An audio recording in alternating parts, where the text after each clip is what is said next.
네, 잠시 기도합니다. 하나님 아버지 감사합니다. 오늘 수요일 아침입니다. 주께서 우리 참사랑 가족들과 함께 하시고 사순절 기간에 큰 은혜가 임하시며 주님의 대속과 구속의 진리를 깨닫게 하시고 부활의 영광에 소망을 두며 힘든 어려운 이 시절을 잘 믿음으로 극복해 가도록 하여 주옵소서. 은혜 주시길 바라고 예수님 이름으로 기도합니다. 아멘. 네, 마태복음 7장 1절로 5절 읽습니다. 비판을 받지 아니하려거든 비판하지 말라. 너희가 비판하는 그 비판으로 너희가 비판을 받을 것이요 너희가 헤아리는 그 헤아림으로 너희가 헤아림을 받을 것이니라. 어찌 하여 형제의 눈 속에는 티는 보고 내 눈 속에는 들보는 깨닫지 못하느냐. 보라, 내 눈 속에 들보가 있는데 어찌하여 형제에게 말하기를 나로 내 눈 속에는 티를 빼게 하라 하느냐. 외식하는 자여 먼저 내 눈 속에서 들보를 빼어라. 그 후에야 밝히 보고 형제의 눈 속에서 티를 빼리라. 아멘. 네, 성도 여러분, 어느덧 수요일입니다. 봄이 왔죠? 날씨도 참 따뜻합니다. 하나님의 은혜가 오늘 하루도 여러분 위에 있으시기를 바랍니다. 오늘 주제는 내 자신을 먼저 보라, 그런 주제가 되겠습니다. 예수님이 산상수훈을 마태복음 5장에서 시작합니다. 소위 팔복이죠. 심령이 가난한 자는 복이 있나니 천국이 저희들의 것이며, 이렇게 이제 시작이 됩니다. 8가지 복을 다 설명하신 후에 여러 가지 하늘나라 에 대해서, 보화에 대해서, 천국 백성들의 윤리에 대해서 자세하게 설명을 해 내려가십니다. 그리고 근심 염려 주께 다 맡기고 하나님 백성은 하나님이 먹이시고 살리신다, 그런 말씀으로 6장까지 마무리 지시더니 7장에 가서 외식하는 이 바리새인이나 서기관들을 향하여 외식하지 말아라, 그러면서 비판하지 말 것을 여기서 말씀을 하고 계시고, 7장 마지막에 가면 반석 위에 집을 세우는 자와 모래 위에 집을 세우는 자를 이제 비유로 하여 말씀을 행하는 자는 구원과 영생을 얻고 말씀을 행하지 아니하는 자는 집이 무너진 같이 최후가 불행하다 하는 것을 가르쳐 주시고 있습니다. 본문에서 천국 백성의 인간관계의 가장 중요한 부분이 타인에 대한 평가를 함부로 하지 말 것을 그래서 잘 가르치고 있습니다. 유대교는 계급 종교였지요. 그들이 살아가던 사회 역시 계급 사회였습니다. 그러니까 바리새인, 사두개인, 제사장, 서기관, 장로, 이런 사람들은 당시 유대 사회에서 가장 고위층에 있는 제일 높은 위치에 있는 계급자들이었죠. 그리고 그 밑에 있는 사람들은 멸시, 천대를 받았죠. 그리고 이 계급을 가진 자들은 아랫사람들이라고 생각하고 사람들을 함부로 평가하고 함부로 판단하고 함부로 정죄하는 그런 일이 비일비재했지요. 그래서 그 사회는 사실 희망이 없었습니다. 하나님의 아들인 예수님이 와보니까 기가 막힌 거라. 그래서 그들을 하나하나 뜯어고치고 또 개혁을 시키는데 결국은 그들이 개혁을 받아들이지 아니하고 저항 세력이 강하게 예수님을 밀어붙여 마지막 십자가에 죽이지요. 그러나 성령이 임하시고 사도들을 통하여 교회운동이 전개되면서 이제 새로운 세계가 이 세상에 열리고 이 땅에 하나님 나라가 임하게 됩니다. 근데 오늘 2000년이 지난 지금도 우리들이 바리새인이나 사두개인, 유대 종교 고급 엘리트 집단들처럼 함부로 남을 판단하고 정죄하고 심판하는 그런 비판하는 경향이 없지 않습니다. 우리 자신들 한번 돌아보면서 교회 안에서 나는 신앙생활을 올바르게 하고 있는가 한번 돌아보는 시간이 됐으면 좋겠습니다. 첫 번째 주제입니다. 이웃에 대하여 심판자가 되지 말아라, 그렇게 우리 주님은 가르칩니다. 비판을 받지 아니하려거든 비판하지 말라. 너희가 비판하는 비판으로 비판을 받을 것이요 너희가 헤아리는 그 헤아림으로 너희가 헤아림을 받을 것이니라. 이 비판을 헬라어로 크리마라고 말합니다. 크리마는 결정하다, 심판하다. 그러니까 비판이라는 말이 남을 심판하지 말아라. 심판은 법관이 하는 것이죠. 최종적인 심판은 하나님이 하는 것이죠. 인간이 인간에 대해 함부로 심판하면 안 되죠. 그거 주님 가르치는 거예요. 하나님의 형상대로 창조된 인간은 사물과 인간에 대해 가치 판단을 바로 하는 눈을 가져야 되죠. 왜곡된 눈이나 지식을 가지고 함부로 남을 판단하고 비판하는 사람들이 세상에는 많이 있습니다.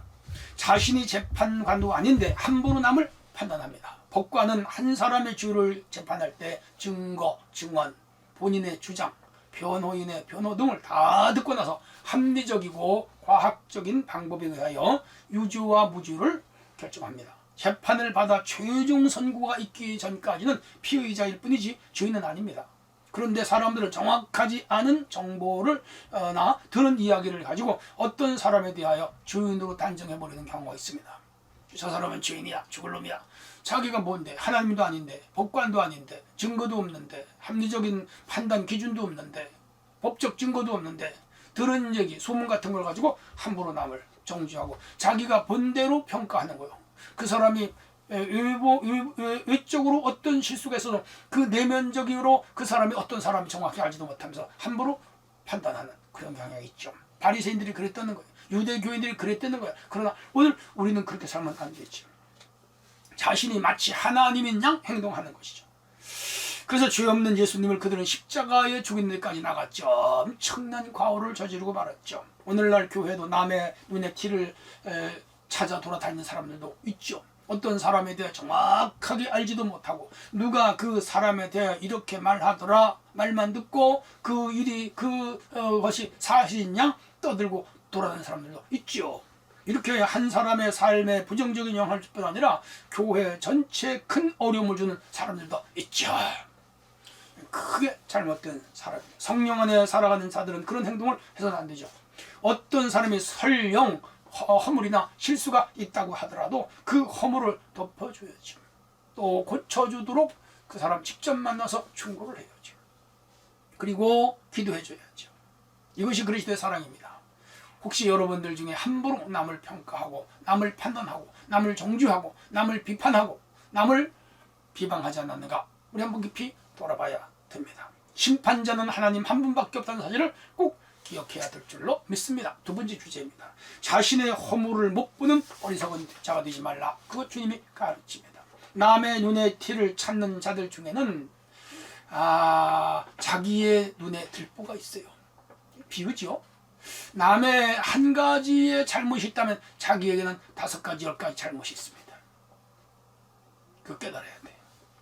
오히려 자기 속에 들보가 있는 사람이 목사님의 설교를 삐딱하게 듣습니다. 목회자의 실수나 허물이 없는가 찾습니다. 자신이 판단한 후에 무슨 재판장이라도 된 듯이 사람들을 붙잡고 사람들에 대하여 혹은 목회자에 대하여 이러고 저러고 말하는 사람들도 있습니다. 교회 구성원들을 막 함부로 판단하고 돌아가는 사람들도 있습니다. 이런 사람들이 교회 구성원이 되거나 혹은 교회에서 중직을 맡을 경우에 교회에 큰 어려움을 가져오게 되죠. 그렇게 말하는 그 자신들은 깨끗합니까? 아닙니다. 그 더 큰 허물이 그들에게도 있을 수가 있습니다. 그래서 예수님 말씀합니다. 내 눈에서 들보를 빼버려라. 들보가 뭡니까? 지붕 위를 건너지는 큰 기둥 같은 거잖아요. 그 지붕을 덮게 지붕의 균형을 잡아주는 역할을 하는 중추적인 그 기구입니다. 제가 병원에 다녀봅니다. 간호사가 엉덩이 주사를 놔주거나 혈관에 주사를 놔줄 때가 있어요. 꼭 하는 말이 있어요. 환자진 혹은 선생님 혹은 목사님, 저를 아는 분은 조금만 참아주세요. 주사 맞을 때 따끔해요. 그리고 주사 맞은 자리가 아플 거예요. 솜을 줄 테니까 꼭 대고 한참 있다가 통증이 사라지면 버리세요. 그렇게 말합니다. 남의 아픔을 이해해주는 간호사 참 아름답죠. 그 마음이 귀하지요. 우리는 누구에게 허물이 있다면 그 사람도 자신의 허물을 스스로 알고 있어요. 그런데 굳이 그것을 파내고 또 뒤에서 사람들에게 그 사람에 대하여 판단하고 비판하고 그러면 아픈 상처를 더 아프게 하는 결과를 가져오지요. 마치 상처를 다시 칼로 긋는 것과 같은 일입니다. 우리는 남의 약점을 보완해주고 남의 짐을 져주고 남의 큰 어려움을 덜어주는 삶이 되어야지 남에게 짐을 지어주거나 아픈 데를 더 긁어버리는 그런 말과 행동을 해서는 안 됩니다. 만약에 그렇게 산다면 그런 사람들은 현대판 바리새인이라고 할 수 있죠. 오늘 우리 남의 허물을 보기 전에 자신의 허물을 찾아낼 줄 아는 그러한 성도가 되어야 될 줄로 믿습니다. 마지막 3번째 주제입니다. 자신의 잘못을 먼저 고치는 것이 그리스도인입니다. 외식하는 자여 먼저 내 눈에서 들보를 빼라. 그의 정확히 보고 형제의 눈 속에 티를 빼라. 너가 깨끗해진 후에 남의 약점 단점을 찾아내라 이 말이요. 너는 더 큰 허물과 실수가 있으면서 남의 작은 걸에 꼬집어내냐 이거예요. 제가 지금까지 살아오면서 본 바에 의하면 남의 말 하는 사람 치고 허물 없는 사람 없어요. 남을 정죄하는 사람 치고 자기에게 잘못 없는 사람이 있어요. 없어요. 다 아니 오히려 큽니다. 그러면서 남을 험담하고 비방하면 큰 죄지요. 들보를 가지고 있으면서 남의 티를 보는 것이죠. 자신의 큰 죄를 고친 후에 남의 죄를 지적하여 고치게 해라 그 말입니다. 우리가 남을 비판하지 말아야 할 이유가 몇 가지가 있습니다. 첫째는 상대방의 죄를 정확하게 알거나 본 일이 거의 없어요. 두 번째, 나도 그 사람 못지않은 실수나 범죄가 있어요. 맞아요. 세 번째, 어떤 사람이 죄를 지었다면 그럴 수밖에 없는 상황 속에서 그는 그런 일을 할 수밖에 없었을 거예요. 네 번째, 남을 비판할 만큼 내가 깨끗하지 못하기 때문입니다. 다섯째, 나의 섣부른 판단이 무고한 사람을 억울하게 할 수가 있어요. 여섯째, 나의 비판이 교회를 큰 어려움으로 빠뜨릴 수가 있어요. 일곱째, 나의 모든 말과 행위를 우리 주님이 보십니다. 그리고 여덟째, 나도 너를 정죄하지 아니하노니 다시는 가서 죄를 짓지 말라. 주님은 그렇게 말씀합니다. 우리 주님은 죄인들을 함부로 정죄하지 않았어요. 판단하지 않았어요. 그리고 그 사람의 죄를 위하여 주님이 대신 죽었어요. 그게 그리스도의 사랑이에요. 그런데 오늘 그 죄인을 위하여 내가 죽기는커녕 죄를 끄집어내고 죄 없는 사람을 죄를 만들어서 뒤집어 쓰기까지 하는 사람들도 있습니다. 약한 거지요. 오늘 우리 그렇게 살지 않았나 자신들을 돌아봐야 됩니다. 결론입니다. 비판하지 말라 합니다. 비판하지 맙시다. 헤아리지 말라고 합니다. 헤아리지 맙시다. 주님의 말씀을 듣고 교회에서 함부로 남의 심판자가 되지 말고 사회에서 함부로 남의 심판자가 되지 말고 오히려 남의 짐을 져주고 남의 허물을 덮어주고 남의 약점을 가려주고 남의 아픈 상처를 싸매주는 그런 사람들로 살아야 합니다. 그것이 진정한 그리스도인입니다.